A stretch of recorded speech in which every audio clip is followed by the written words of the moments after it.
Hoje a gente está aqui dentro da corretora para o terceiro e último episódio da nossa série sobre IPO.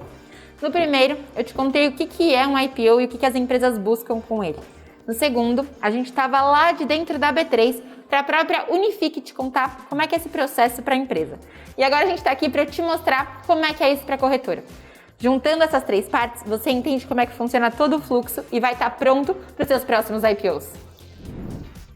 Eu sou a Pietra Guerra, especialista de ações da Clear Corretora. E hoje a gente está aqui com a Carolina Marinho, coordenadora da mesa de operações, que vai contar pra gente como é que funciona um IPO para a corretora e principalmente para os investidores, né, Carol? Para quem quer participar de um IPO, como é que faz? Então, Pietra, é bem fácil participar de um IPO. Dentro do próprio home broker da Clear, você tem a informação de todos os eventos que estão ativos. Como se fosse uma aba, para cada evento que está rolando, você tem algumas informações. E você vai precisar informar o valor que você gostaria de investir naquela empresa e o preço que você está disposto a pagar para cada ação. E o preço, ele sempre vai ter uma faixa indicativa embaixo, que a empresa define junto com os bancos que estão coordenando essa abertura de capital, qual que é o preço mínimo e máximo que aquela ação vai ter. E aí, se você pode participar definindo um preço máximo que você deseja pagar, ou também você pode selecionar a opção a mercado, que não importa o preço que saia, você vai querer continuar participando daquele IPO. E aí muita gente me fala assim, ai Pietra, quando eu vejo o IPO parece que já passou, o que eu faço em cada momento? Eles têm muita dúvida desse processo. Dentro dessa aba você vai ter todos os períodos que são determinados. O primeiro lá, que é o início e o fim do período de reservas. Ao final do período de ofertas, a gente tem um período que a gente chama de formação de preço. Então, em um dia, a gente tem um período de book building,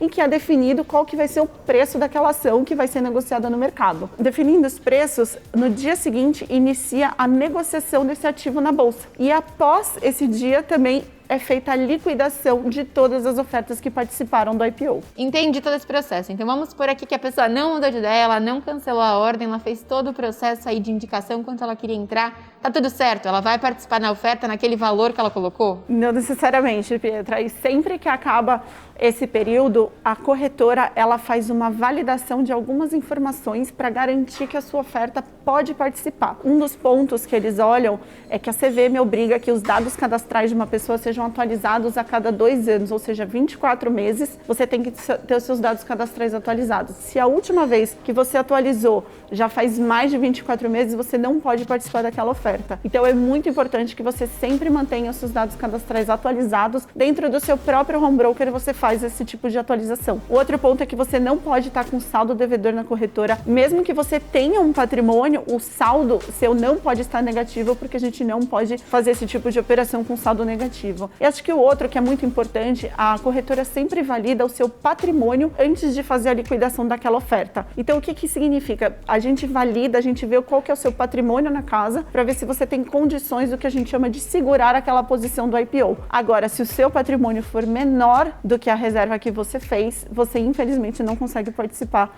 do IPO. E Carol, o que é essa história de rateio que o pessoal também sempre pergunta? Rateio é muito comum nos IPOs, e sempre quando a gente tem uma demanda maior que uma oferta, ou seja, quando a gente tem IPOs concorridos, é aplicado um fator de rateio. Ou seja, não necessariamente todo o valor que você definiu que você gostaria de levar na empresa é o que você será contemplado. Ele é sempre informado ao final do book building, também ele é informado qual que é o valor desse rateio para cada modalidade de IPO que a gente tem. Entendido. Isso é público e é igual para todas as corretoras, para todo mundo que tentou. É igual para todas as corretoras. Essa é uma condição do próprio evento, né? E aí você precisa ficar de olho exatamente nesse percentual. A corretora também te informa no dia qual que foi o rateio aplicado. Então, você aplica aquele fator sobre o valor que você queria. Então, se você pediu 10 mil e, por exemplo, teve um rateio de 10%, quer dizer que você só levou 10% daquilo que você gostaria de ter levado. Super obrigada, hein, Carol? Pessoal, baita aula que ela deu pra gente. Agora que a gente já entendeu tudo isso, vamos correndo lá pra B3. Gente, é agora o momento mais esperado de muita emoção!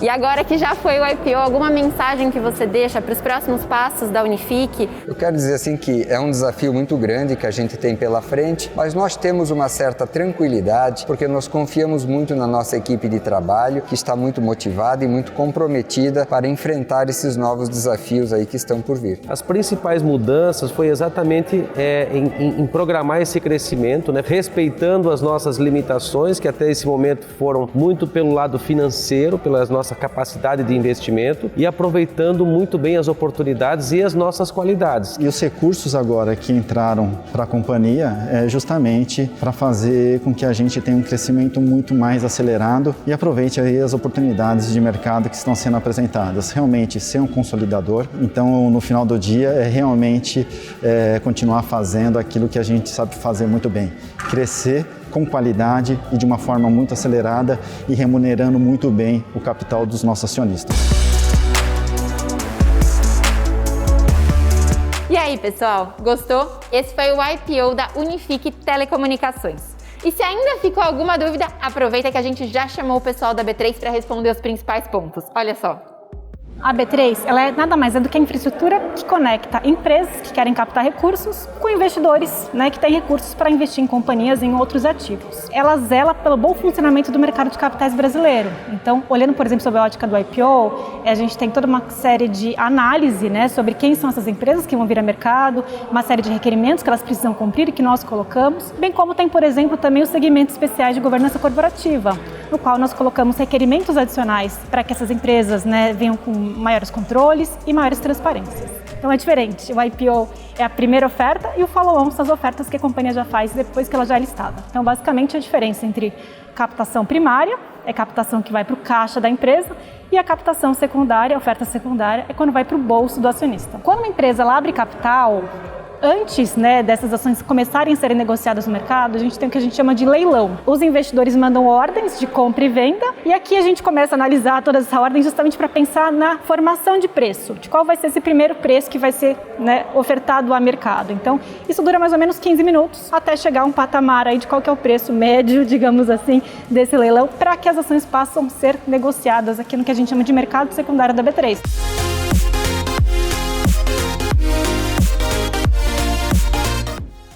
E é isso aí, acabamos o nosso tour por dentro de um IPO. Eu espero que vocês tenham gostado, mas principalmente aprendido bastante ao longo do processo.